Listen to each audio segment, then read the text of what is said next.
D'abord, le sentiment de redevabilité vis-à-vis de ce peuple souverain qui m'a témoigné toute sa confiance en m'élisant député national et provincial. Donc je me sens redevable vis-à-vis de cette confiance. Je vais donc dire merci à notre peuple qui nous l'a témoigné.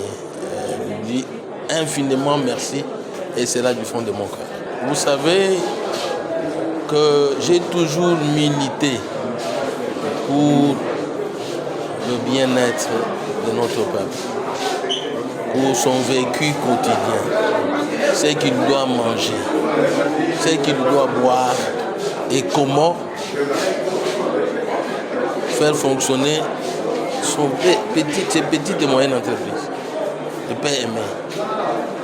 Nous sommes une province enclavée, nous, Kasaï Oriental. Nous avons besoin de la route pour être approvisionnés et pour évacuer notre production. Et donc, le combat que j'ai engagé depuis dans la législature passée, auquel je n'ai pas eu de suite, le combat de l'AMIBA, j'y reviens. Pour qu'au début de ce mandat, n'est-ce pas, que l'AMIBA se relance. La situation de l'assassin doit être clarifiée, de la commercialisation de sa marchandise. Le peuple a besoin de manger. Plus question de la carence de maïs chez nous. L'électricité pour tous, pour favoriser les petites et moyennes entreprises, afin de donner de la richesse à notre population.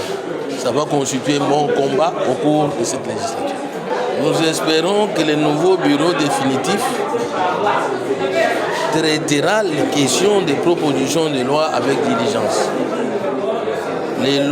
Les propositions de loi, les initiatives des parlementaires ne vont pas pourrir dans les tiroirs des bureaux.